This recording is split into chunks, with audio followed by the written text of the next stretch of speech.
A Werewolf Shifter Romance, written by Amelia Hart. Chapter 1. The Sacrifice. The scent of death clung to the small cottage like morning mist, refusing to lift despite Evelyn's desperate prayers. She knelt beside her little brother's bed, pressing a damp cloth to his burning forehead, as another violent shiver racked his small frame. Timothy's breathing came in shallow gasps, his 8-year-old body far too still beneath the threadbare blankets. "The fever's getting worse," she whispered to their mother, Lady Catherine Renworth, who stood in the doorway wringing her hands. At 49, Catherine still possessed traces of the beauty that had once caught their father's eye, but grief and worry had carved deep lines around her brown eyes, the same warm shade that Evelyn had inherited. "How long has it been since he last opened his eyes?" Catherine's voice trembled as she approached the bed, her graying hair escaping its usually perfect bun. 3 days. Evelyn's throat constricted around the words. 3 days since Timothy had last smiled at her, since he'd asked for one of her silly stories about brave knights and magical kingdoms. 3 days of watching the mysterious fever consume him piece by piece. The healer from their village had declared it hopeless 2 nights ago. "Moon fever," old Henrik had pronounced with grim certainty. "Strikes the young ones sometimes. Those with wolf blood who haven't come into their gifts yet. Nothing earthly can cure it once it takes hold." Evelyn smoothed Timothy's damp brown curls away from his pale face. He looked so much like their father, would have grown to be just as handsome and strong if the fever didn't claim him first. The thought sent fresh tears streaming down her cheeks. "There might be another way," Catherine said suddenly, her voice barely above a whisper. Evelyn looked up sharply. "What do you mean?" Her mother sank into the chair beside the bed, aging 10 years in that single moment. "The royal antidote.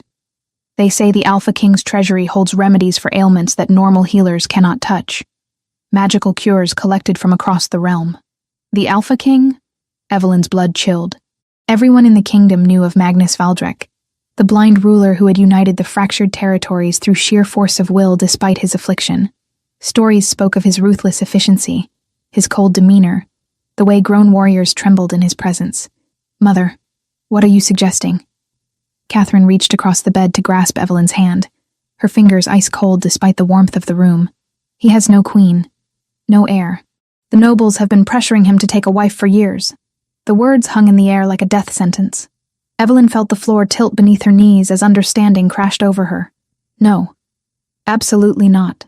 The marriage would secure Timothy's cure," her mother pressed on, desperation making her voice stronger. "A political alliance with a minor noble house in exchange for the antidote. It's the only way." "I won't be sold like cattle to save," Evelyn began. But Timothy's weak cough cut her off. She looked down at his waxen face, watched his chest struggle to rise and fall, and felt her resolve crumble. He was innocent in all this. 8 years old and fighting for every breath because some cruel twist of fate had cursed him with moon fever.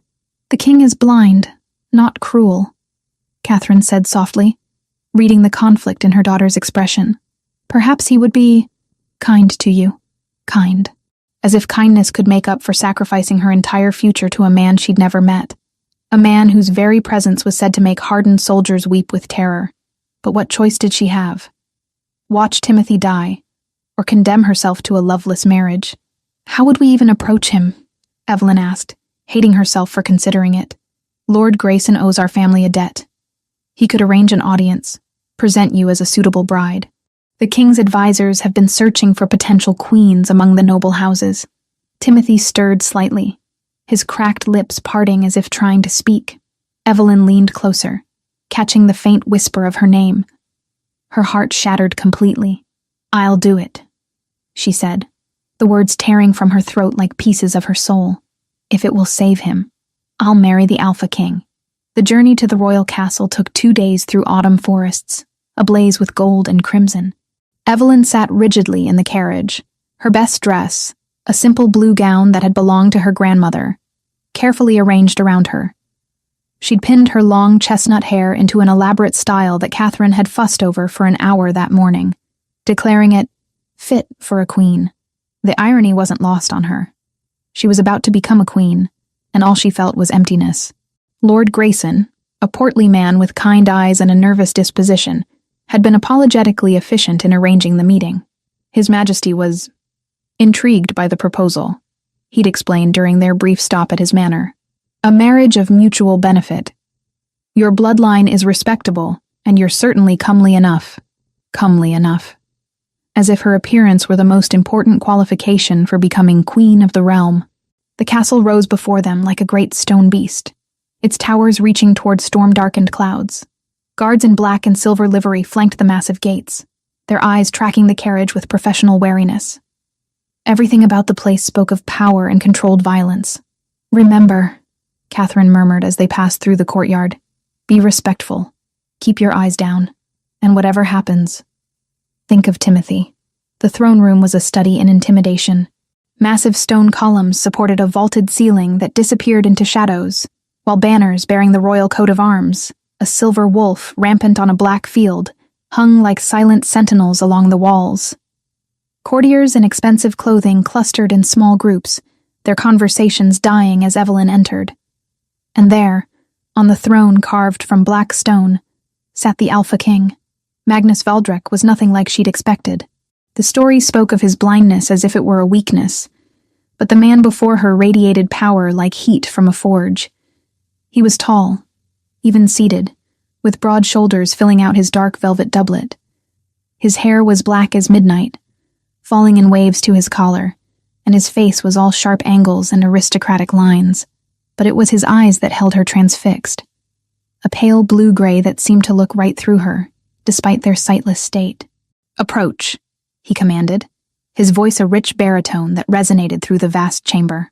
Evelyn's legs felt like water as she walked toward the throne, acutely aware of every whisper, every stare from the assembled nobles. She stopped at what seemed like a respectful distance and dropped into the deepest curtsy she could manage. "Your Majesty, Lady Evelyn Renworth." Her name rolled off his tongue with careful precision, as if he were tasting each syllable. "I'm told you come seeking an alliance." "I do, Your Majesty." She kept her voice steady through sheer force of will. "My family offers our loyalty and service in exchange for your consideration." A murmur rippled through the watching courtiers. Somewhere to her left, she caught sight of a fair-haired man in rich robes watching the proceedings with obvious interest. Something about his calculating expression made her skin crawl. "And what form would this service take?" Magnus asked, though they both knew the answer. "Marriage, Your Majesty. If you would have me." The silence stretched until Evelyn wondered if she'd made some terrible mistake. Then Magnus leaned forward slightly, his unseeing gaze somehow finding her face with unnerving accuracy. "The ceremony will take place at sunset," he said simply. "Lord Corwin will see to the arrangements." The fair-haired man stepped forward with a smile that didn't reach his green eyes. "Of course, Your Majesty. I'll ensure everything is prepared." And just like that, Evelyn's fate was sealed. No courtship, no time to reconsider. In a matter of hours, she would become queen to a man she'd spoken perhaps 20 words to. The wedding ceremony passed in a blur of ancient words and binding vows. The castle's chapel was filled with nobles she didn't recognize, their faces ranging from curious to openly speculative. Magnus stood beside her like a statue carved from marble, his expression unreadable as the priest droned through the traditional liturgy. When the time came to exchange rings, his fingers were surprisingly gentle as they slipped the heavy gold band onto her trembling hand. For just a moment, she thought she felt him squeeze her fingers, a gesture of reassurance, perhaps, or acknowledgement of the sacrifice they were both making. "You may kiss your bride," the priest announced. Magnus turned toward her, his hands rising to cup her face with unexpected tenderness. His touch was warm, calloused from sword work, despite his blindness. When his lips met hers, the kiss was chaste, but not unkind. A promise, perhaps, that he would not be the monster she'd feared. The great hall erupted in celebration as they entered for the wedding feast, but Evelyn felt detached from it all, as if watching someone else's life unfold. She sat beside her new husband at the high table, picking at the elaborate dishes while nobles approached to offer congratulations that felt more like condolences. "Are you well?" Magnus asked quietly during a lull in the endless parade of well-wishers. "I'm fine, Your Majesty." The formal address felt strange now that they were wed. "Magnus," he corrected. "We are married now. There's no need for such formality in private." Private? Would they ever truly be alone together? The thought terrified and intrigued her in equal measure. As the evening wore on, servants began clearing away the feast. Several guests had already departed, and those who remained were deep in their cups. Lord Corwin appeared at Magnus's elbow, leaning close to murmur something in the king's ear. "The queen is tired," Magnus announced, rising from his chair. "We will retire." Heat flooded Evelyn's cheeks as she realized what that meant. The wedding night. Her mother had given her the briefest of explanations about what to expect, but theory and practice were vastly different things. Magnus offered her his arm as they left the hall, and she was surprised by how naturally he navigated the castle corridors despite his blindness. He must have memorized every stone, every turn. The realization made her wonder what other assumptions about his limitations might be wrong. "You needn't fear me," he said, as they climbed the stairs toward what she assumed were the royal chambers. "I know this marriage is not of your choosing. It was my choice," she replied, then immediately wondered why she'd felt compelled to correct him. He paused on the landing, turning slightly toward her. Was it? Or was it necessity disguised as choice? The question hung between them, too close to the truth for comfort. Before she could formulate an answer, a servant appeared with news that made her heart leap. "Your Majesty, a messenger has arrived from Millbrook. The young Lord Timothy's fever has broken. The royal antidote arrived just in time." Relief flooded through Evelyn so powerfully that her knees nearly buckled. Timothy was safe. Whatever else happened, her sacrifice had served its purpose. But as they continued toward the royal chambers, she couldn't shake the feeling that this was only the beginning. The servants' whispered conversations echoed in her mind. Fragments about the king's condition. Hushed speculation about how much longer he might live. One phrase in particular stuck with her as Magnus led her into their new shared world. "The king's shadow deepens with every full moon." She didn't know exactly what it meant, but the weight in the servants' whispers was unmistakable. Whatever curse or illness plagued her new husband, it was growing stronger each month beneath the moonlight. And as queen, she would be there to witness whatever darkness was yet to come. Chapter 2. Shadows and Secrets. Marriage to the Alpha King was nothing like the fairy tales Evelyn had grown up hearing. There were no romantic morning walks through gardens, no intimate dinners by candlelight, no gentle words of affection whispered in the darkness. Instead, there was a careful distance that Magnus maintained between them, as if he were afraid of contaminating her with whatever darkness plagued him. 3 weeks had passed since their wedding, and Evelyn had settled into the peculiar rhythm of castle life. She breakfasted alone while Magnus attended council meetings. She spent her afternoons in the solar with the other noble ladies, learning the intricate politics of court, while embroidering cushions she would never use. Evenings found her dining at the high table beside her silent husband, making polite conversation with visiting dignitaries who seemed more interested in studying Magnus for signs of weakness than in actually governing the realm. It was during these evening meals that she first began to notice the episodes. Magnus would be perfectly composed one moment, discussing trade agreements or military matters with his usual sharp intelligence. And then something would shift. His hands would begin to tremble almost imperceptibly. A thin sheen of sweat would break across his forehead despite the cool autumn air. His breathing would become shallow, careful, as if each breath cost him tremendous effort. The first time she witnessed it, Evelyn had leaned closer, concern overriding her usual hesitation. "Are you well?" His jaw had tightened, and for a moment she'd seen something vulnerable flicker across his features before the mask of royal composure slammed back into place. "I'm fine." But he clearly wasn't fine. The episodes were becoming more frequent, more severe. Sometimes they lasted mere minutes. Other times they stretched on for what felt like hours. And through it all, Lord Corwin Darkwater, Magnus's beta and closest advisor, hovered nearby like a devoted shadow. "His Majesty requires his medicine," Corwin would announce during the worst attacks, producing a small vial of dark liquid that Magnus would drink without question. The potion seemed to help. The trembling would subside, his breathing would steady, but it also left him strangely lethargic, as if the cure were sapping his strength along with alleviating his symptoms. What illness does the king suffer from? Evelyn had asked the castle's head healer, Master Aldrich, during one of her visits to the infirmary, where she'd taken to helping tend minor injuries among the servants. The elderly man had glanced around nervously before lowering his voice. "The curse, Your Majesty. The same dark magic that stole his sight continues to plague him. Lord Corwin has been most dedicated in managing His Majesty's treatment. Curse." The word sent ice through Evelyn's veins. Everyone knew the story. how Magnus had lost his sight 3 years ago when a witch's curse had struck him down during a diplomatic mission gone wrong. But she'd assumed that was the extent of it. A cruel twist of fate that had robbed him of his vision, but left him otherwise whole. Apparently, she'd been mistaken. "Is there no cure?" she'd pressed. But Master Aldrich had already begun backing away, clearly uncomfortable with the topic. "Lord Corwin knows best, Your Majesty. Best to leave such matters to him. Lord Corwin." Everything seemed to circle back to the fair-haired Beta, who had inserted himself so thoroughly into Magnus's care.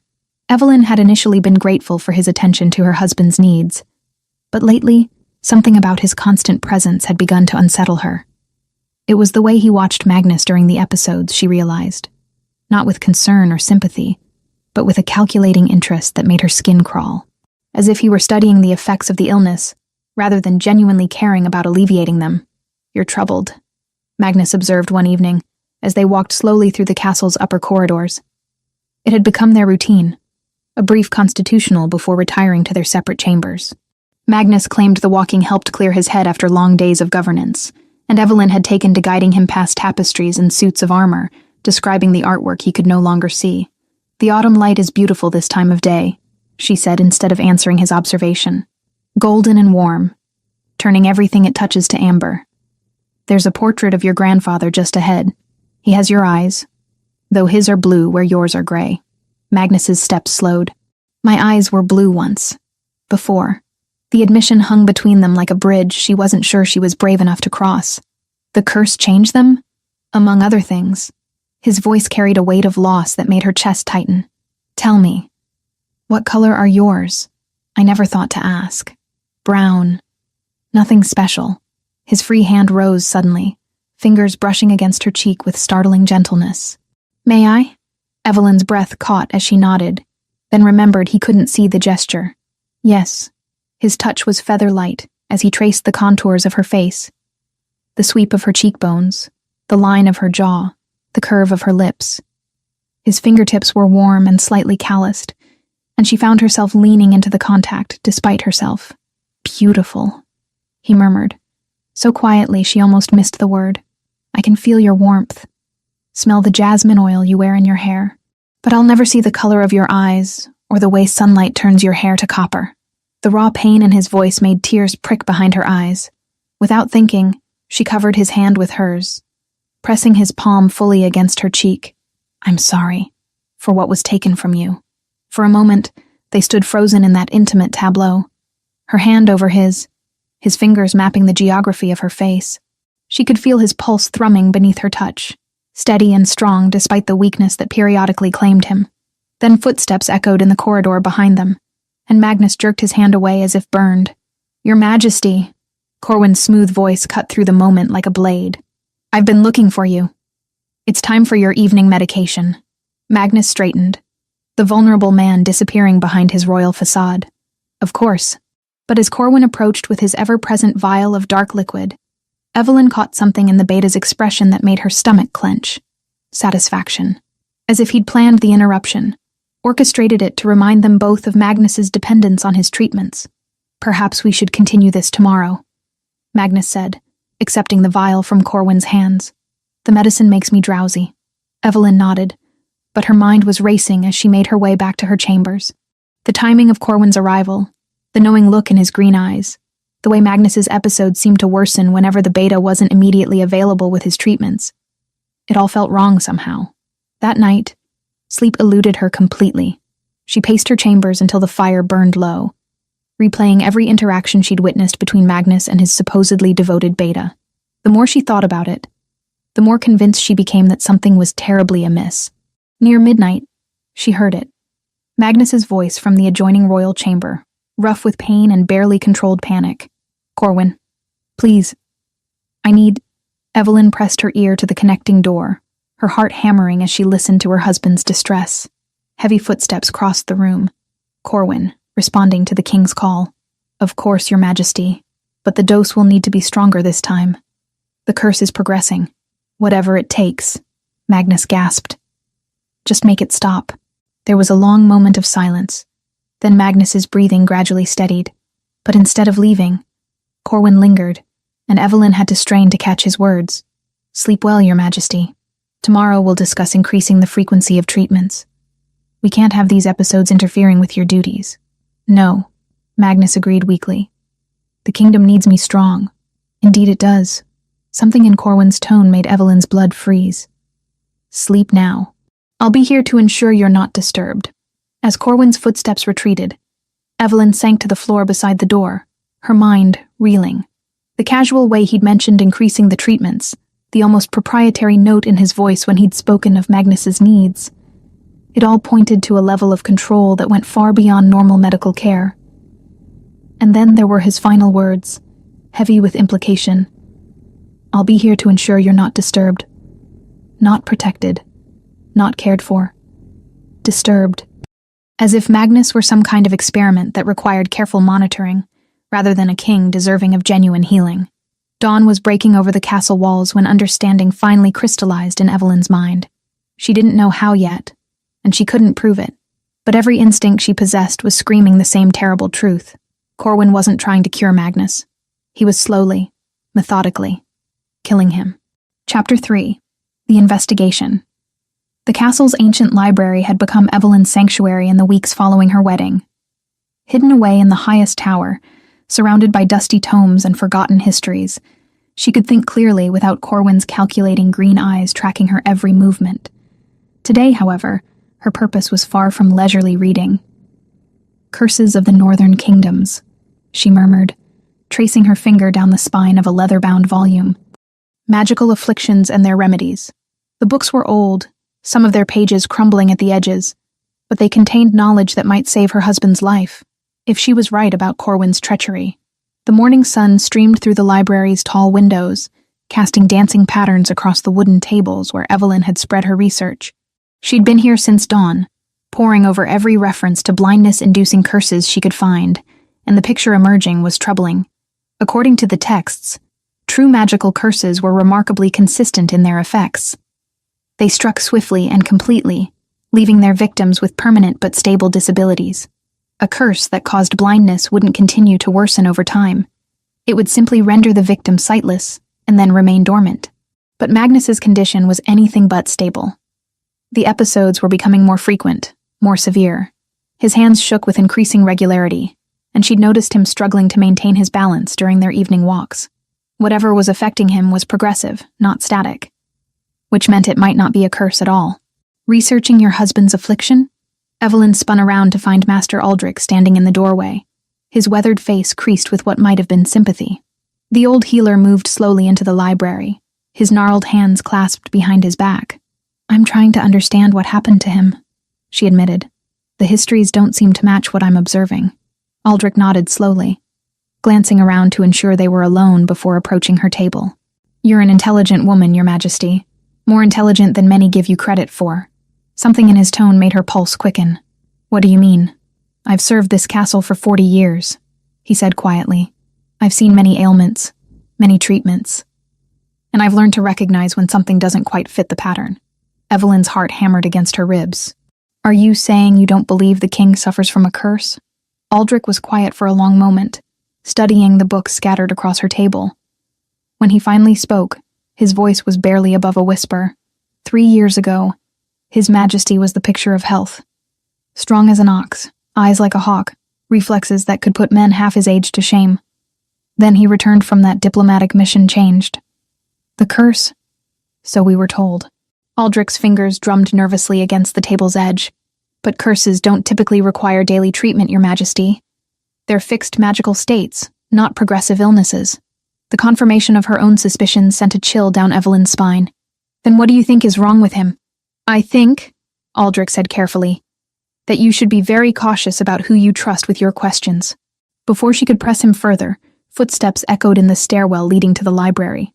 Aldrich straightened immediately, his expression shifting to neutral professionalism as Corwin appeared in the doorway. Your Majesty, the beta said with his usual practiced smile. I've been looking for you. His Majesty was asking after your whereabouts. I was just doing some reading, Evelyn replied, fighting to keep her voice steady. Master Aldrich was helping me locate some texts on the kingdom's history. Corwin's gaze swept over the books on her table, lingering for just a moment too long on the titles about magical afflictions. How thoughtful of you to take such interest in your new home's heritage. I'm sure His Majesty will be pleased by your dedication." There was something in the way he said it. Pleasant on the surface, but with an undercurrent that made her skin crawl. As if he knew exactly what she'd been researching, and found it amusing rather than concerning. "I should return to him," Evelyn said, beginning to gather the books. "He shouldn't be kept waiting. Allow me to escort you," Corwin offered, stepping aside to let her pass. "The castle can be confusing for newcomers." Evelyn had no choice but to accept, though every instinct screamed at her to refuse. As they descended the winding stairs, she was acutely aware of Corwin's presence behind her. Too close, too attentive, like a predator herding its prey. "You know," he said conversationally, "His Majesty is fortunate to have found such a caring wife. Your concern for his well-being is truly touching. Any wife would be concerned about her husband's health. Indeed. Though I hope you understand that his condition requires very specific care. The treatments I've developed over the years are quite delicate. Any interference could prove dangerous." The warning was clear despite its polite delivery. Evelyn kept her expression neutral, but her mind was racing. Corwin wasn't just suspicious of her questions, he was actively warning her away from investigating further, which only convinced her more thoroughly that she was on the right track. They found Magnus in his study, seated behind the massive oak desk that had belonged to his father and grandfather before him.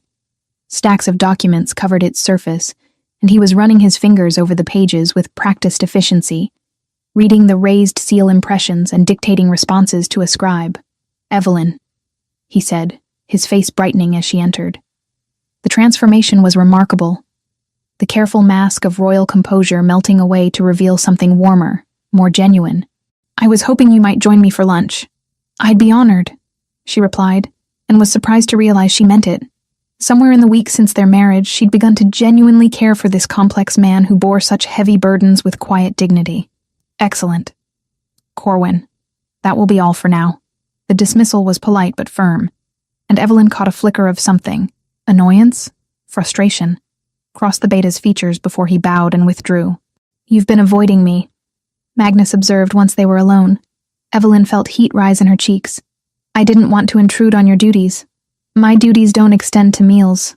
He rose from behind the desk, moving with that careful precision she'd come to recognize. "Besides, I find myself curious about you. We've been married nearly a month, and I know almost nothing about the woman who agreed to bind her life to mine." He approached slowly, and Evelyn found herself holding her breath as he drew near. This close, she could see the fine lines around his eyes, the way his dark hair curled slightly at his temples. Despite everything, the political marriage, his illness, the mystery surrounding his condition, he was undeniably handsome. "What would you like to know?" she asked. "Everything." His hand rose to cup her cheek, thumb brushing across her skin with heartbreaking gentleness. "Your favorite flowers, the sound of your laugh, what makes you happy, what makes you sad." The intimacy of the touch, the raw honesty in his voice, made her chest tight with emotion. "Magnus, I know this isn't the marriage you dreamed of," he continued. "A blind king, more burden than blessing, but I find myself hoping that perhaps, in time, we might find some measure of happiness together." "You're not a burden," she whispered, covering his hand with hers. "You're stronger than anyone I've ever known." Something shifted in his expression. Surprise, perhaps, or gratitude. His thumb traced the line of her lower lip, and for a moment she thought he might kiss her. The air between them crackled with possibility, with the potential for something real to grow from their arranged beginning. Then his hand stiffened, and a now familiar tremor ran through his fingers. His face went pale, and she could see the struggle as he fought against whatever was attacking his system. "Magnus, what can I do?" "Corwin," he gasped. "I need my medicine." But Corwin was nowhere to be found, and Magnus was growing worse by the second. Sweat beaded on his forehead, and his breathing became labored. In desperation, Evelyn guided him to a chair and knelt beside him, taking his hands in hers. "Look at me," she said, though she immediately felt foolish for the instruction. "Listen to my voice. You're safe. I'm here with you." To her surprise, his grip on her hands tightened, and his breathing began to slow. The tremor subsided gradually, and some color returned to his face. When the episode finally passed, he stared in her direction with something approaching wonder. "How did you do that?" "I don't know," she admitted. "I just wanted to help." The episodes usually last much longer without the medicine. His voice carried a note of confusion, as if her presence had somehow altered the very nature of his affliction. "You have a remarkable effect on me, my queen." The endearment, spoken so softly and with such genuine warmth, made her heart skip. But even as she savored the moment, her mind was cataloging what had just occurred. Magnus's condition had improved with her touch, her presence, which meant either her proximity had some kind of healing effect, or his illness wasn't as uncontrollable as Corwin claimed. "Your Majesty!" Corwin's voice rang out as he burst into the study, a familiar vial in his hand. "I came as soon as I heard—" "Oh," he stopped short, taking in Magnus's relatively composed state. "You seem to have recovered." "Yes," Magnus said slowly. The episode passed more quickly than usual. Corwin's gaze shifted to Evelyn, still kneeling beside the king's chair, and she saw calculation flicker in his green eyes. "How fortunate. Though you should still take your medication, just to be safe." "That won't be necessary," Magnus replied, and Evelyn caught the slight tightening around Corwin's mouth. "I feel much better." "As you wish, Your Majesty." But as Corwin turned to leave, Evelyn heard him mutter under his breath, "Interesting." The single word sent ice through her veins. She was becoming a variable in whatever game Corwin was playing, and that made her dangerous to his plans, which meant she was running out of time to uncover the truth. That evening, she found herself back in the library. But this time her research took a different direction. Instead of magical curses, she searched for information about poisons, specifically, substances that could cause progressive neurological damage while maintaining the appearance of mystical affliction. What she found made her blood run cold. Tears of the Banshee. She read aloud from a tome on exotic toxins. A rare poison extracted from the nightshade family causes progressive blindness, tremors, and eventual paralysis. Effects can be mistaken for curse work due to the gradual onset and mysterious nature of symptoms. Particularly effective when administered in small, regular doses over extended periods. Her hands shook as she turned the page, reading about antidotes and treatments. The poison was virtually undetectable once it had bonded with the victim's system, and reversal required immediate cessation of exposure combined with specific herbal remedies. But first, she would need proof of what Corwin was doing to her husband. And she would need to find it before the next full moon, when the servants whispered that Magnus's episodes always reached their worst. She had less than a week to save the man she was beginning to love. Chapter 4. The Truth and the Threat. The Opportunity. Evelyn had been waiting for came 3 days before the full moon, when Corwin departed the castle on what he claimed was urgent business in the eastern provinces. She waited until well past midnight before slipping from her chambers, her heart hammering as she made her way through the darkened corridors toward the Beta's private apartments. The castle felt different at night. Ancient stones seemed to whisper secrets, and shadows danced with menacing life in the flickering torchlight. Every creak of the floorboards beneath her bare feet sounded thunderous in the oppressive silence. But she pressed on, driven by desperate determination. Corwin's chambers were located in the tower adjacent to the royal wing, a position that spoke of his elevated status within the court hierarchy. The heavy oak door was locked, but Evelyn had come prepared. During her weeks in the castle, she'd befriended several of the kitchen maids, and one had taught her the art of picking simple locks with hairpins. Her hands trembled as she worked the mechanism, sweat beading on her forehead despite the cool night air. After what felt like an eternity, she heard the satisfying click of the lock disengaging. Corwin's sitting room was spartanly furnished but undeniably rich. Tapestries from the southern kingdoms adorned the walls, and a collection of expensive books lined mahogany shelves. Everything was meticulously organized, from the perfectly aligned writing instruments on his desk to the precisely folded clothing visible through his open wardrobe. It was the desk that drew her attention first. Stacks of correspondence sat in neat piles, each tied with different colored ribbons that suggested some kind of filing system. Evelyn rifled through them carefully, searching for anything that might confirm her suspicions about Magnus's treatment. Most of the letters dealt with routine castle business, supply orders, diplomatic correspondence, reports from various lords throughout the kingdom. But hidden beneath a pile of trade agreements, she found something that made her blood freeze. A letter written in Corwin's distinctive hand, addressed to someone called the Collector. The subject continues to deteriorate as expected. Vision loss remains complete, and neurological symptoms are progressing on schedule. Estimate 6 months remaining before total incapacitation. The new queen presents an unexpected variable. Her presence seems to provide some stabilization. May need to accelerate timeline if interference continues. Evelyn's hands shook as she read the clinical assessment of her husband's condition. Subject, timeline, interference. The cold, calculating language made it clear that Magnus wasn't a patient to Corwin. He was an experiment. But why? What could Corwin possibly gain from slowly murdering the king? The answer came as she continued searching, finding a hidden compartment behind one of the desk drawers. Inside lay a small collection of items that told a horrifying story. Detailed maps of the kingdom with strategic locations marked, correspondence with several minor lords expressing concerns about Magnus's fitness to rule, and most damning of all, a marriage contract between Corwin Darkwater and the surviving royal widow. The implications hit her like a physical blow. Corwin wasn't just killing Magnus, he was planning to marry his widow and rule through her. A perfectly orchestrated coup that would appear completely legitimate to the outside world. And she was the unwitting centerpiece of his scheme. I had hoped you were merely curious rather than dangerously clever. Evelyn spun around to find Corwin standing in the doorway, his traveling clothes dusty, but his expression coldly calm. In the lamplight, his usually handsome features looked predatory, all pretense of charm stripped away. "You're back early," she managed, fighting to keep her voice steady. Fortunately for me, he stepped into the room, closing the door behind him with deliberate care, though I suspect not so fortunately for you. I don't know what you mean. But even as she spoke, Evelyn was backing toward the window, her mind racing through possible escape routes. Corwin laughed, the sound devoid of warmth.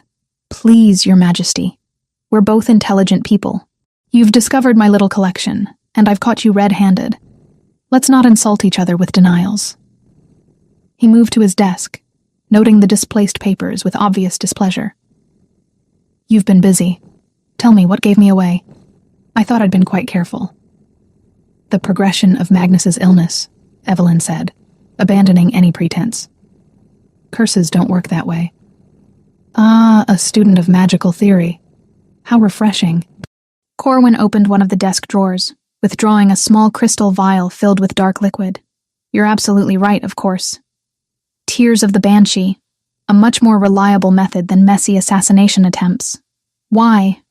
The question tore from her throat. "Magnus trusts you. He considers you a friend. Magnus is a romantic fool who believes in honor and justice." Corwin's lip curled in disgust. "Do you know what this kingdom could become under proper leadership? What alliances we could forge? What territories we could claim? But no. Our noble king prefers diplomacy to conquest, mercy to strength. So you decided to murder him. I decided to spare the realm from his weakness."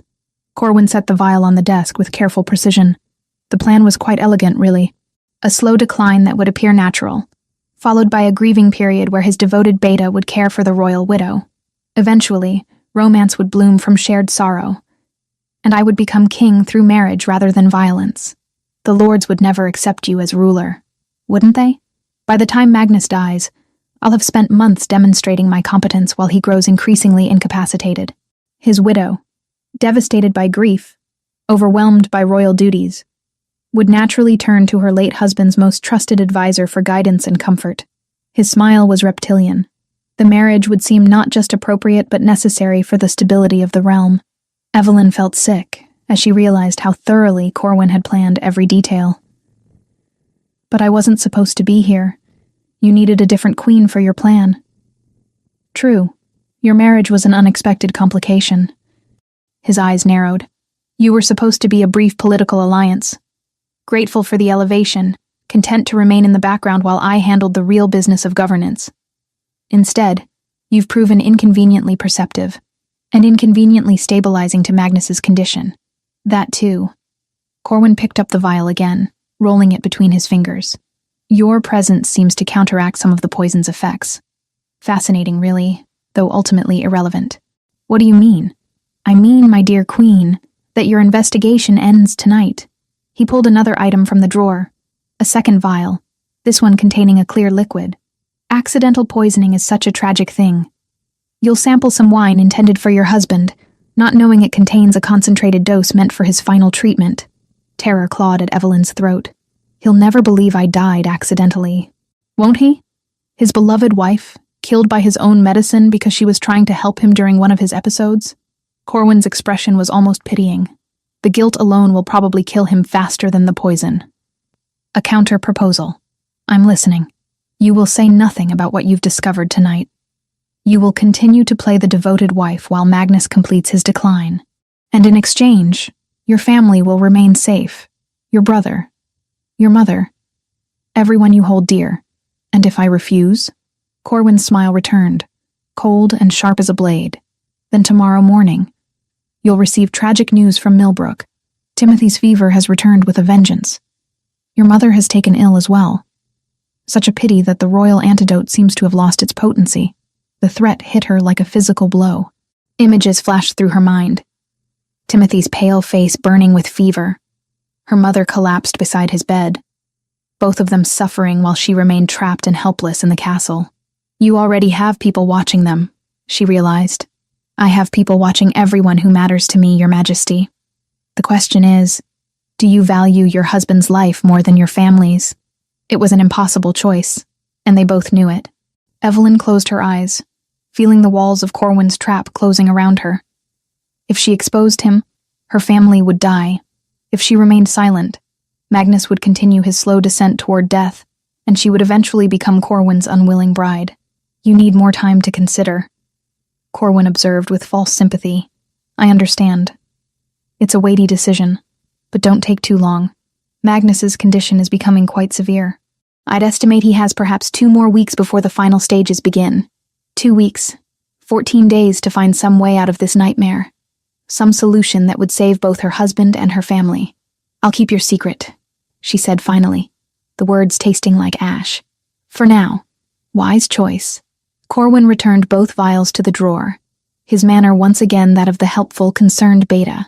I'm sure we'll find a way to work together for the good of the realm. As Evelyn made her way back to her chambers through the dark corridors, she felt like she was drowning. Every option seemed to lead to death and destruction. Every choice demanded an unbearable sacrifice. But as she slipped back into her rooms, one thought burned bright in her mind. Corwin had made a crucial mistake. He'd revealed not just his methods, but his timeline. 2 weeks meant she had time to plan, time to find some weakness in his seemingly perfect scheme. And perhaps most importantly, he'd confirmed something she'd suspected but hadn't dared hope. Her presence was actually helping Magnus fight the poison's effects, which meant she wasn't helpless after all. She just had to figure out how to use that knowledge before time ran out for everyone she loved. Chapter 5. Under Chantage. The next few days passed in a haze of carefully orchestrated normalcy that felt like walking through a waking nightmare. Evelyn moved through her daily routines, breakfasting with the noble ladies, attending court functions, sharing evening meals with Magnus, all while Corwin's threats hung over her like a blade suspended by the thinnest thread. The worst part was watching Magnus deteriorate before her eyes while being powerless to help him. True to Corwin's prediction, his condition had worsened dramatically since their confrontation. The episodes came more frequently now, leaving him pale and shaking, increasingly dependent on the medicine that was slowly killing him. I'm concerned about His Majesty, Lady Beatrice murmured during one of their afternoon embroidery sessions. The elderly woman had served the royal family for decades and had always been forthright in her observations. He seemed so much frailer than when you first arrived. Evelyn's needle slipped, pricking her finger and sending a droplet of blood onto the white silk she'd been stitching. The healers say his condition naturally fluctuates. Perhaps. But Beatrice's sharp eyes suggested she wasn't entirely convinced. Though I must say, Lord Corwin has been most attentive in his care. Such dedication to his king's well-being. The words made Evelyn's stomach churn. If only Lady Beatrice knew the truth about Corwin's dedication. That evening brought fresh torment in the form of a letter from Millbrook. Evelyn's hands trembled as she broke the familiar seal, dreading what news it might contain. To her relief, the message was innocuous. Her mother writing about the changing season, Timothy's recovery progressing well, the usual domestic concerns of country life. But tucked inside the folded parchment was a second, smaller note, written in a different hand. Such a charming family. Young Timothy particularly enjoys his daily walks by the river. Alone. It would be such a pity if he were to slip on the wet stones during one of his adventures. Children can be so careless around water. There was no signature, but Evelyn didn't need one. The message was clear. Corwin's reach extended far beyond the castle walls, and her family remained at his mercy. Bad news from home? Magnus asked, looking up from the correspondence he'd been dictating to his secretary. Not at all, Evelyn managed, crumpling the threatening note in her palm. Timothy continues to improve. Mother sends her regards. Magnus smiled, and the genuine warmth in his expression made her chest ache. I'm glad. Your brother seems to be a remarkable young man, surviving such a severe illness at his age. If only he knew that Timothy's survival might now depend on her silence about another kind of illness entirely. The secretary finished transcribing Magnus's final letter and departed, leaving them alone in the study. It had become their custom to spend these quiet evening hours together. And despite everything, Evelyn found herself treasuring these moments. Away from the prying eyes of the court, Magnus allowed his careful composure to relax, revealing glimpses of the man he might have been under different circumstances. Come here, he said softly, extending his hand toward her. Evelyn approached slowly, still marveling at how he always seemed to know exactly where she was despite his blindness. When she was close enough, he caught her hand and drew her down to sit on the arm of his chair. You've been distant lately, he observed, his thumb tracing gentle circles across her knuckles. Have I done something to displease you? The question nearly broke her heart.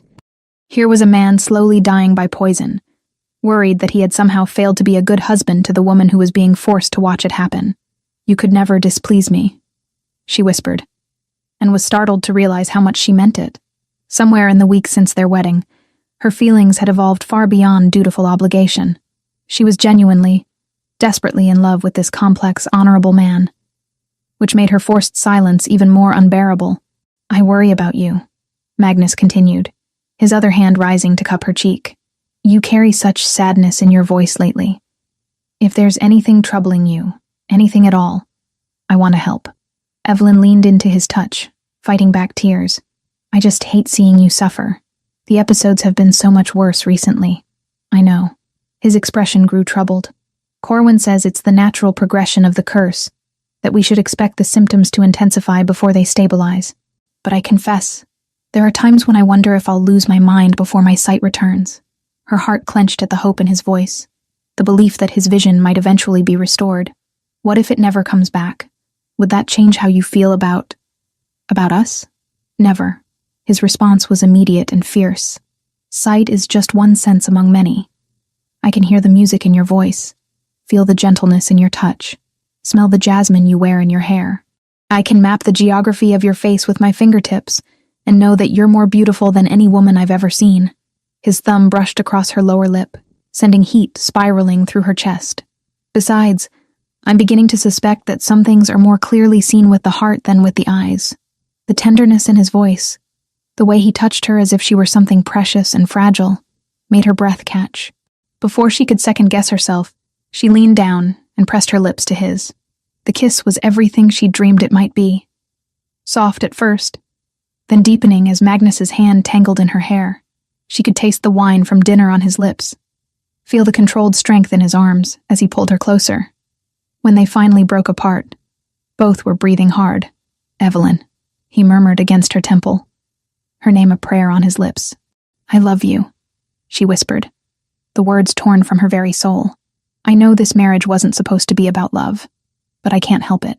I love you so much it terrifies me. Magnus went very still for a moment, and she wondered if she'd made a terrible mistake. Then his arms tightened around her, and she felt moisture on his cheeks. I was afraid to hope, he admitted roughly. A blind king. More burden than blessing. What could I possibly offer a woman like you? Everything. She cradled his face in her hands, thumbs brushing away his tears. You offer me everything that matters. They might have stayed there forever, lost in the wonder of finally acknowledging what had been growing between them. But footsteps in the corridor outside broke the spell. Magnus straightened, automatically resuming his royal composure as Corwin appeared in the doorway. Your Majesty, the beta said with his usual practiced smile. though Evelyn caught the way his gaze lingered on their intimate positioning. "I have your evening medication." "Actually, I'm feeling quite well tonight," Magnus replied, his arm still around Evelyn's waist. "Perhaps we can skip the dose." Something flickered in Corwin's expression. Irritation, quickly masked. "Your Majesty, I must insist. The treatment schedule is quite specific. Missing doses could cause a severe setback in your recovery." "Of course." Magnus's voice carried resignation, but Evelyn could feel the tension in his body. "I wouldn't want to undo all your hard work." As Magnus accepted the familiar dark vial and drank its contents, Evelyn watched Corwin's face carefully. The satisfaction there was subtle but unmistakable, the expression of a man watching his plan unfold exactly as intended. "There," Corwin said cheerfully. "That should help you rest more comfortably tonight. Though I suspect the medication may be stronger than usual, the apothecary mentioned adjusting the formula. Stronger." Evelyn's blood turned to ice as she realized what that meant. Corwin was accelerating his timeline, increasing the poison doses to speed Magnus toward his final decline. "I think I'll retire early then," Magnus said, already showing signs of the lethargy that followed his treatments. "Evelyn, will you help me to our chambers?" "Of course."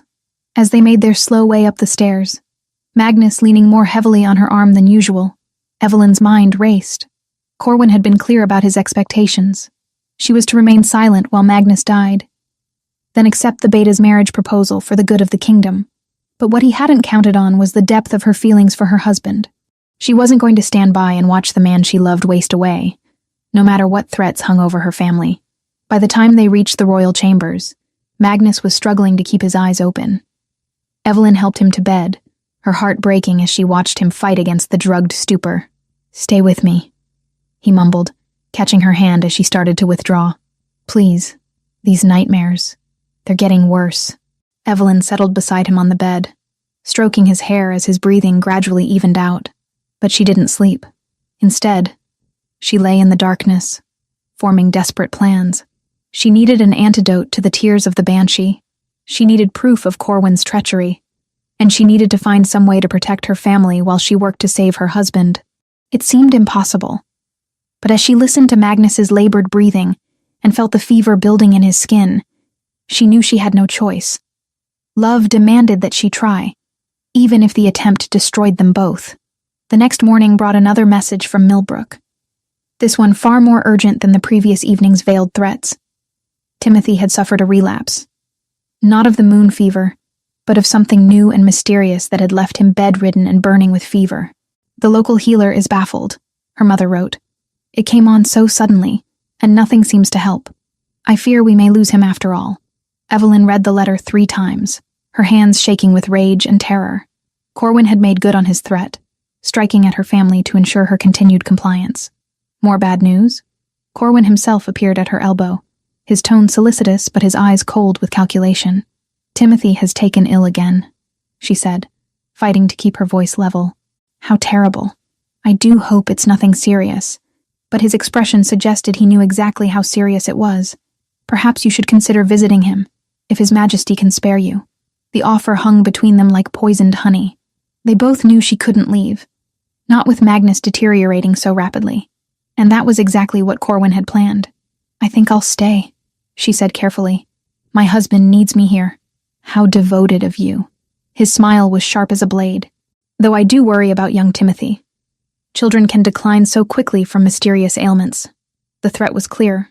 Comply completely, or watch her brother die slowly and painfully while she remained trapped and helpless. But as Evelyn watched Corwin walk away, confident in his control over the situation, she made a silent vow. He had underestimated her once again, assumed that threats to her family would render her completely powerless.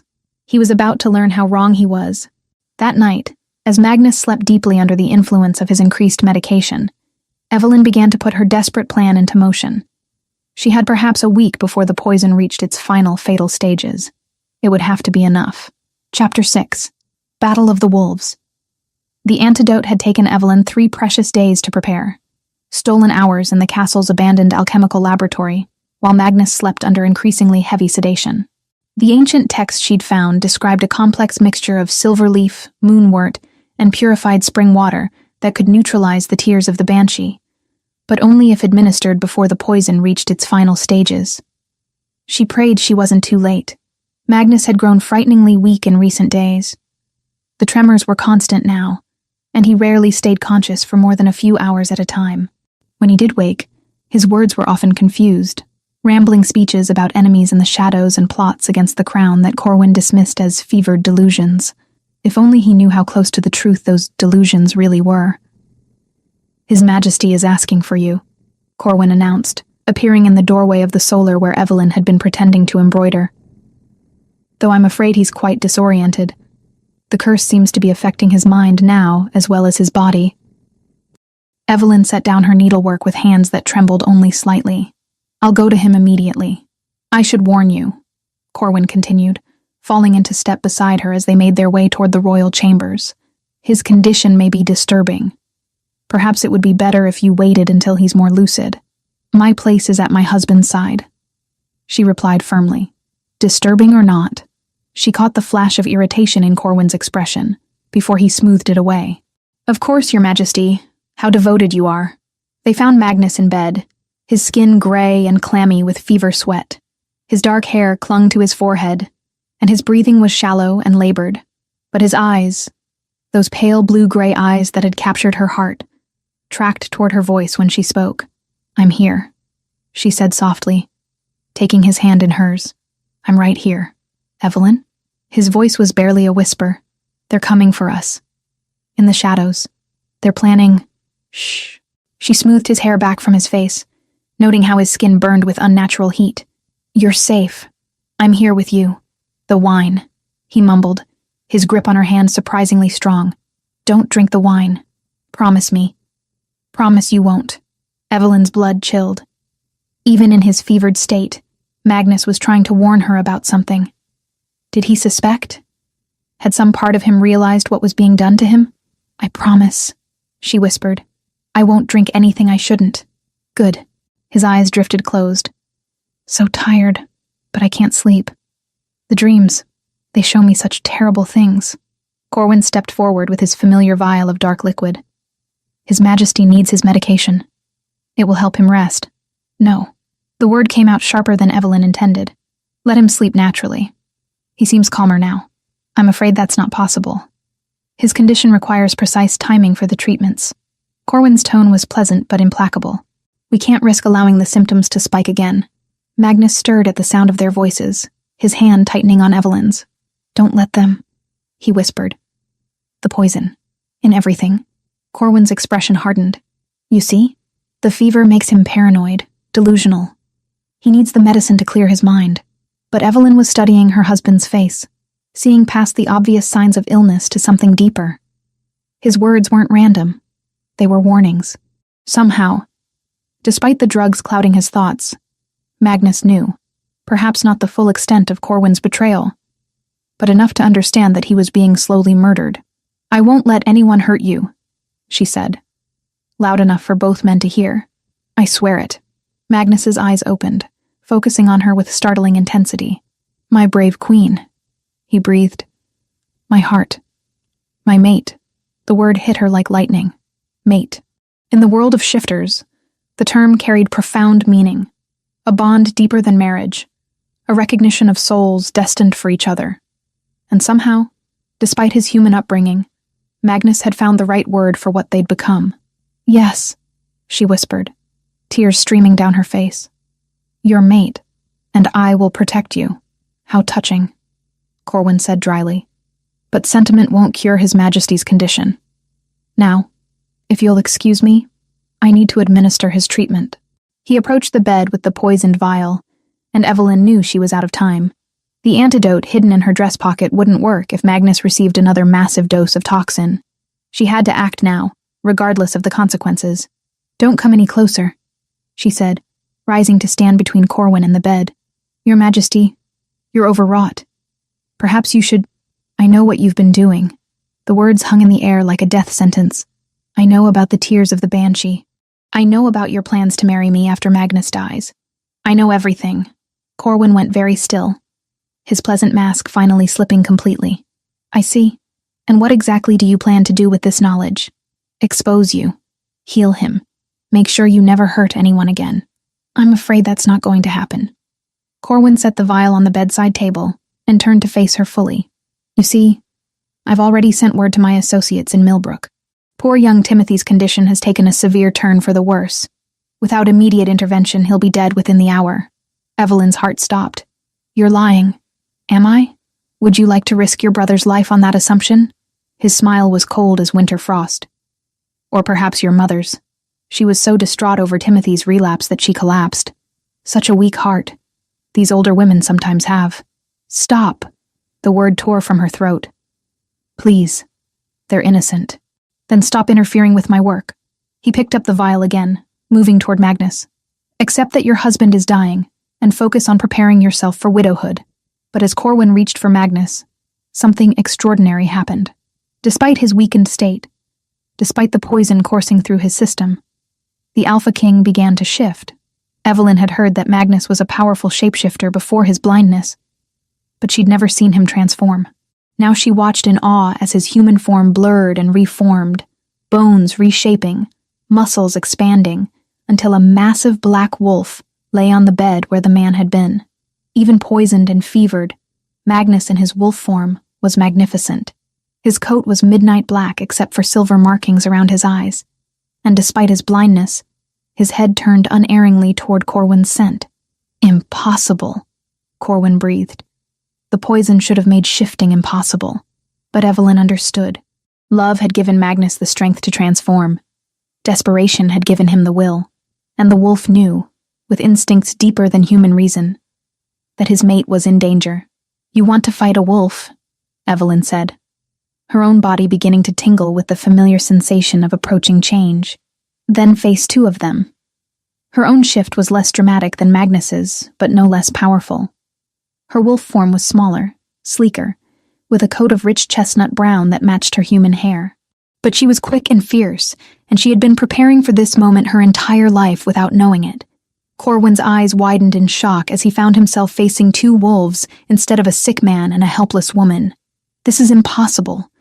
You're supposed to be weak Omegas, not— He never finished the sentence. Magnus lunged first, his powerful jaws snapping at Corwin's throat. The beta stumbled backward, his own shift beginning as survival instincts kicked in. Corwin's wolf form was gray and lean, built for cunning rather than brute strength.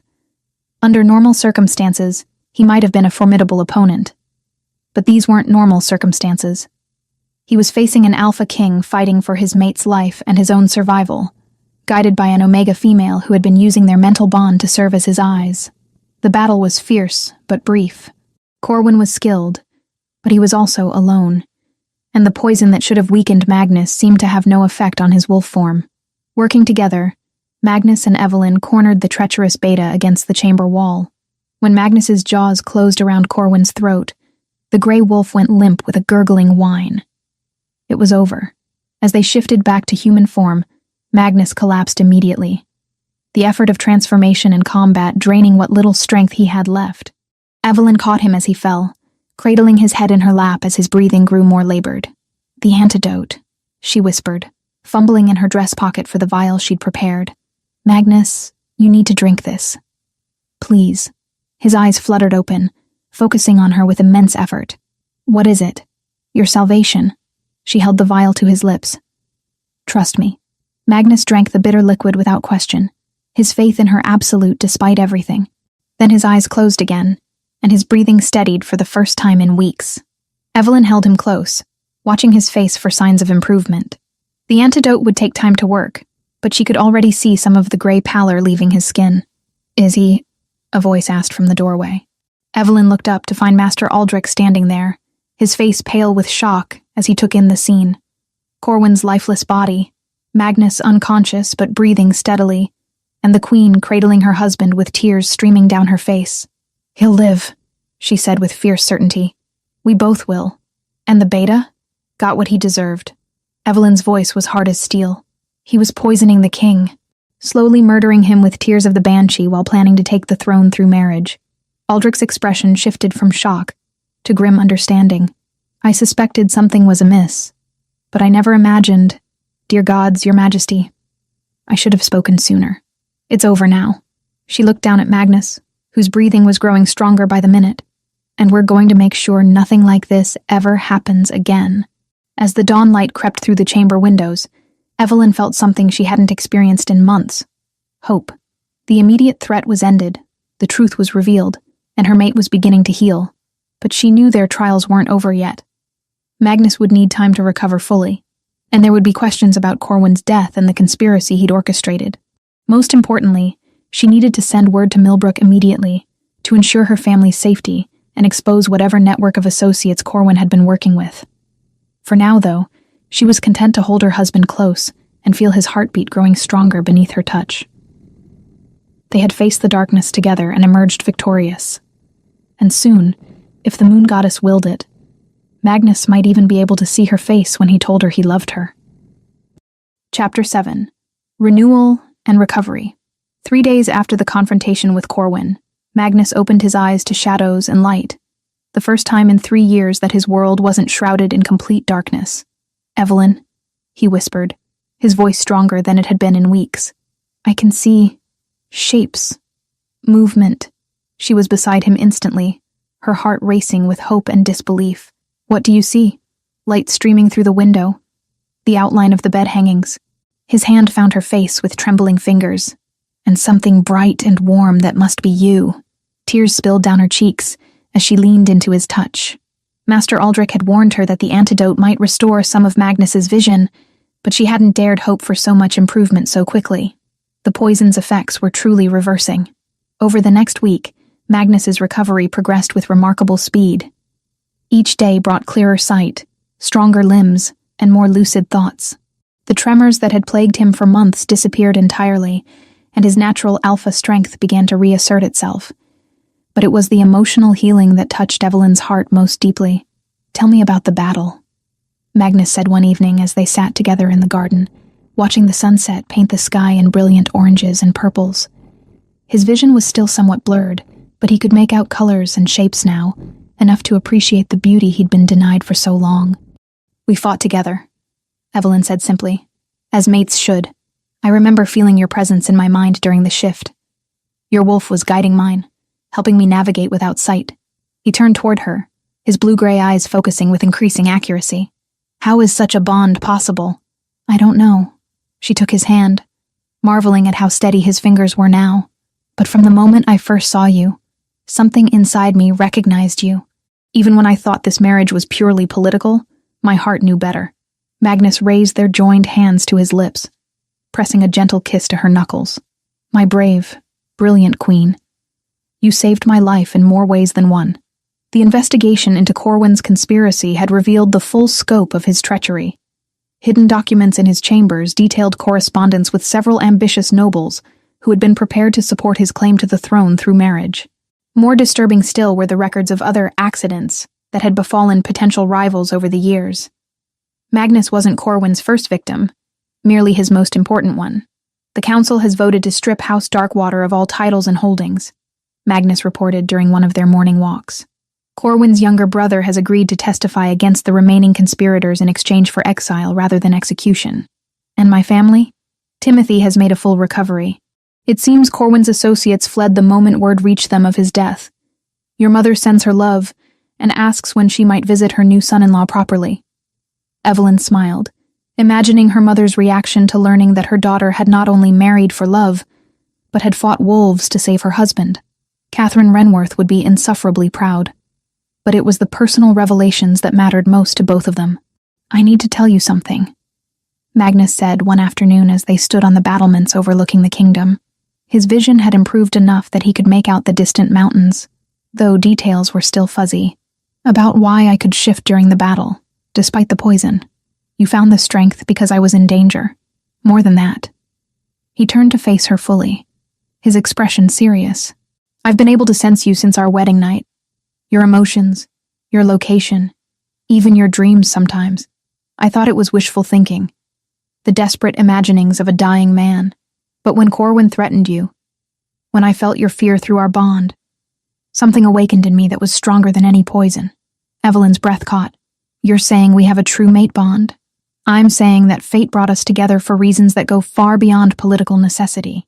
Magnus cupped her face in his hands, thumbs brushing across her cheekbones.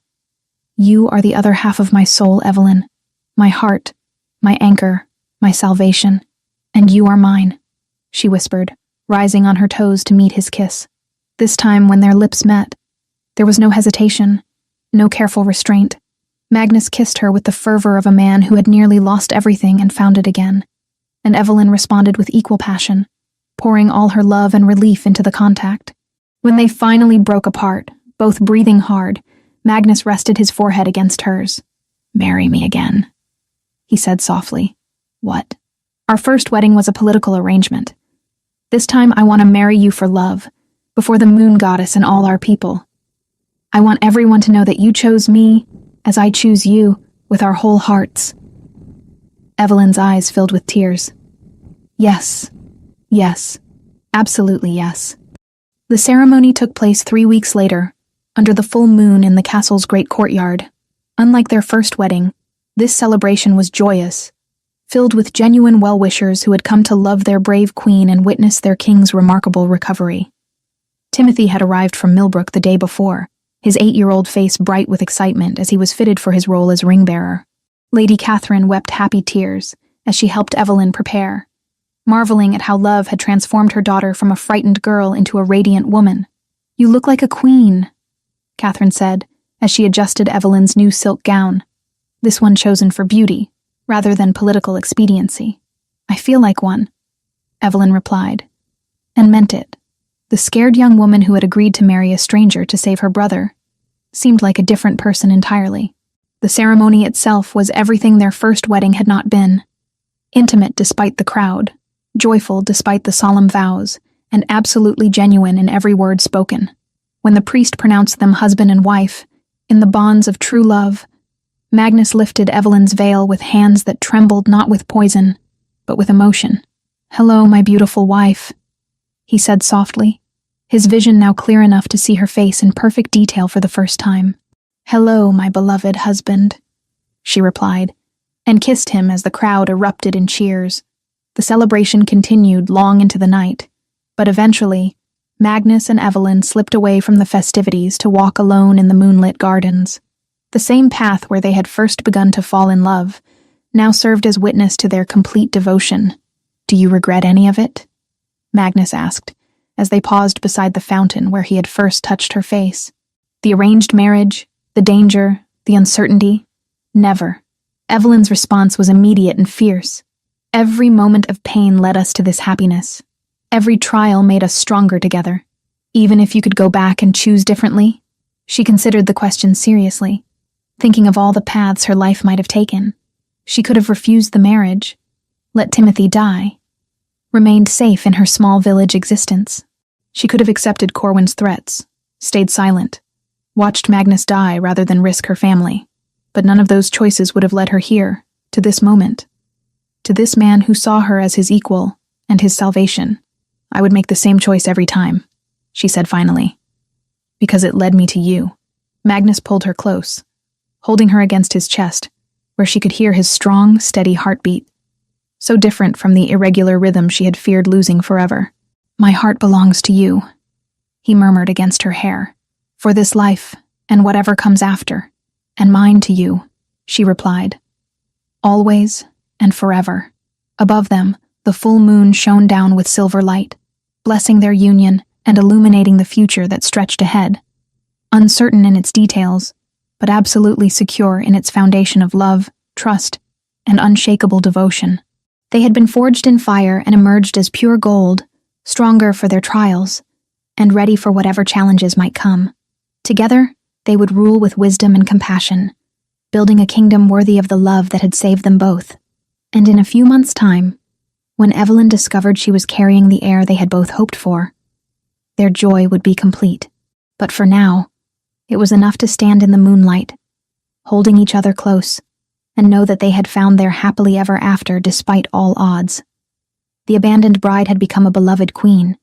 The blind king had recovered his sight and his strength, and love had conquered every obstacle placed in their path.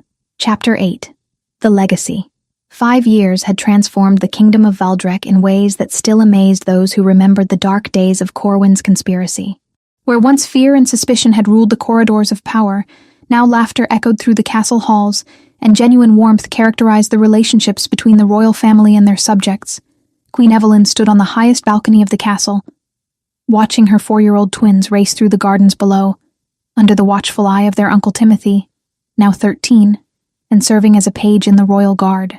Prince Alexander, with his father's midnight black hair and his mother's warm brown eyes, was currently winning the impromptu race, while Princess Isabella, whose chestnut curls gleamed with golden highlights in the afternoon sun, and whose blue-gray eyes mirrored Magnus's perfectly, was gaining ground with determined concentration. "They're getting faster every day," Magnus observed, joining his wife at the balcony railing. At 37, he had grown even more handsome with age, his recovered sight having restored the confident bearing that made him such a formidable king. The silver that now touched his temples only added to his distinguished appearance, and the laugh lines around his eyes spoke of years filled with genuine happiness. "Isabella nearly shifted during yesterday's lesson," Evelyn replied, accepting his embrace as he wrapped his arms around her waist from behind. "Master Aldrich says it's remarkably early for such young shifters to show signs of transformation. They have powerful bloodlines on both sides, and they're being raised in an environment of love and acceptance, rather than fear and suppression." Magnus pressed a kiss to her temple. "They'll be stronger for it." Indeed, the changes in the kingdom extended far beyond the royal family. Magnus's recovery and the exposure of Corwin's treachery had ushered in an era of reform that had strengthened the realm immeasurably. The rigid hierarchies that had once kept the nobility suspicious of each other had been replaced with a more collaborative approach to governance, one that valued competence and integrity over bloodline politics. "Your Majesty," a voice interrupted their quiet moment. "The afternoon council session is prepared to convene." Evelyn turned to see Sir Marcus, the new head of the royal guard, a young knight who had distinguished himself during the purge of Corwin's remaining allies. Unlike his predecessor, Sir Marcus served out of genuine loyalty rather than self-interest, and his reports were always honest rather than calculated. "Thank you, Marcus. We'll be down shortly."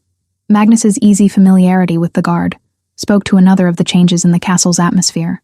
While respect for the crown remained absolute, the paranoid distance that had characterized Corwin's influence had been replaced by genuine camaraderie. As they made their way to the council chamber, Evelyn reflected on how much their relationship had evolved. The political marriage that had begun as a desperate bargain had blossomed into a partnership that strengthened both of them. Magnus valued her insights on domestic policy, while she had learned to navigate the complex web of international diplomacy under his patient guidance. The council session that afternoon dealt with the usual mixture of administrative matters and strategic planning. Trade negotiations with the southern kingdoms were proceeding favorably. The harvest reports indicated another year of prosperity, and the military reforms instituted after Corwin's downfall had resulted in a more loyal and effective fighting force. "The Millbrook Academy proposal?" Magnus inquired, referring to Evelyn's latest initiative. "Construction begins next month," she reported with satisfaction. "Timothy has volunteered to help oversee the project during his summer break from his studies. He wants to ensure the library is properly equipped." The academy was one of Evelyn's proudest achievements, a school designed to educate young shifters regardless of their social status, focusing on both traditional learning and the proper development of their supernatural abilities. It would be staffed by reformed healers and scholars who had been recruited from across the kingdom, creating opportunities for advancement based on merit rather than birth. "Lady Catherine's health?" inquired Lord Pemberton, the elderly treasurer who had served the crown faithfully for decades and had become one of their most trusted advisors. "Much improved, thank you for asking." Evelyn smiled warmly. At 54, her mother had adapted to royal life with surprising grace, serving as an unofficial ambassador to the merchant classes and helping bridge the gap between the nobility and common folk. She's actually been corresponding with several other kingdoms about establishing similar academies. Apparently, our educational reforms are gaining attention abroad. After the council session concluded, Magnus and Evelyn returned to their private chambers to prepare for the evening's entertainment, a celebration of the 5th anniversary of Magnus's recovery. What had begun as a quiet family observance had evolved into an annual festival that brought together people from across the kingdom to celebrate not just the king's health, but the prosperity and peace that had followed. "Do you think they understand how close we came to losing everything?" Evelyn asked as she fastened the sapphire necklace that had been Magnus's latest gift to her. "Some do. Others are too young to remember the fear." Magnus adjusted his formal doublet, the deep blue fabric bringing out his eyes perfectly. but perhaps that's for the best. Let them grow up believing that kingdoms are supposed to be places of justice and opportunity. And love, she asked, moving to stand before him. Especially love. He cupped her face gently, the gesture now as familiar as breathing, but no less meaningful than it had been 5 years ago. Speaking of which, Magnus, I have a confession to make. His expression grew serious, though his eyes sparkled with mischief. I've been keeping a secret from you. Evelyn's heart skipped, though she knew from their bond that nothing was seriously wrong. What kind of secret? The kind that involves Master Aldrich. Several discreet inquiries to neighboring kingdoms, and a great deal of planning. Magnus's smile widened. It seems that certain ancient treaties regarding royal bloodlines have some interesting provisions that I've recently had cause to investigate. Magnus, you're being deliberately mysterious. The Kingdom of Eldermarch has a tradition, he continued, clearly enjoying her confusion. When a royal couple has ruled successfully for 5 years, demonstrating both personal happiness and good governance, they are invited to renew their wedding vows before a gathering of allied kings and queens. Evelyn's eyes widened. You want us to have a third wedding ceremony? I want the entire world to know that the woman who saved my life, who rules beside me as an equal, who gave me the most beautiful children any man could hope for, is mine by choice rather than chance. His voice grew tender. And I want to promise, before witnesses from across the known world, that I will love you for whatever time we have remaining. Be it 5 more years or 50. Tears spilled down Evelyn's cheeks as she launched herself into his arms. Yes, absolutely yes. Again and always yes. The celebration that evening was magnificent. The great hall was filled with nobles and commoners alike, all united in their affection for the royal couple who had brought such positive change to their lives. Alexander and Isabella, dressed in miniature versions of court attire, charmed everyone they met with their bright personalities and obvious intelligence.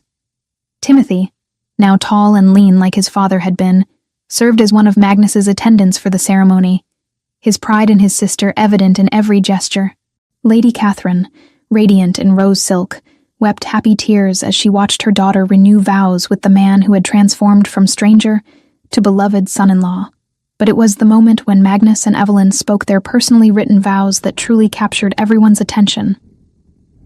5 years ago, Magnus began, his voice carrying clearly through the packed hall. I was a broken man who believed he had nothing left to offer the world. You showed me that love is not about what we can give, but about what we choose to share. You saved my life, my sight, my soul, and in return, I promise to spend every day of our remaining years proving myself worthy of the gift you have given me. Evelyn's response was equally heartfelt. You were never broken, my beloved king. You were simply waiting for someone who could see your true strength. In saving you, I saved myself, because a life without you would be no life at all. I promise to stand beside you in joy and sorrow, in triumph and trial, until the stars themselves burn out. When they kissed to seal their renewed vows, the entire hall erupted in cheers that could be heard throughout the castle and beyond. Later that night, as the celebration wound down and their guests gradually departed, Magnus and Evelyn found themselves once again on the garden balcony, where they had shared so many meaningful conversations. No regrets? Magnus asked, echoing the question he had posed 5 years earlier. Only one, Evelyn replied, surprising him. Oh, I regret that we can't go back and tell our younger selves how beautiful our future would become. I think it might have spared us both some worry. Magnus laughed, the sound rich and warm in the cool night air, though perhaps the uncertainty made us appreciate this happiness more fully. Perhaps. She leaned against his chest, listening to the steady heartbeat that had become the rhythm of her own life. What do you think our children will remember about tonight? That their parents love each other completely, that love can overcome seemingly impossible obstacles, that they are cherished beyond measure. Magnus tightened his arms around her, and that they carry within them the power to create their own extraordinary stories. Below them, the garden sparkled with lanterns and the lingering magic of celebration. Alexander and Isabella had long since been tucked into their beds, exhausted from the excitement, but glowing with happiness at being part of something so special. Timothy had retired to his chambers with a stack of books about military strategy, determined to prove himself worthy of the trust Magnus had placed in him. And throughout the kingdom, people were settling into sleep with the contentment that came from knowing they were ruled by leaders who genuinely cared for their welfare and happiness. I love you, Evelyn whispered into the peaceful night. "And I love you," Magnus replied, his voice heavy with the absolute certainty that had carried them through every trial, for this life, and all the lives to come. They stood together in comfortable silence, watching the stars emerge in the darkening sky, each lost in grateful contemplation of the journey that had brought them to this perfect moment. The scared young woman who had agreed to marry a stranger, and the bitter, broken king who had believed himself beyond redemption, had found in each other not just love, but the courage to become the best versions of themselves. Their story had begun with a desperate bargain and blossomed into a legacy of love, justice, and hope that would endure long after they were gone. The twins would grow up strong and wise. Timothy would become a knight worthy of songs, and the kingdom would prosper under the foundation they had built together. But for now, it was enough to stand in the moonlight, holding each other close, and know that they had found their happily ever after despite all odds. The sacrifice had become salvation, the arrangement had become adoration, and love had indeed conquered all.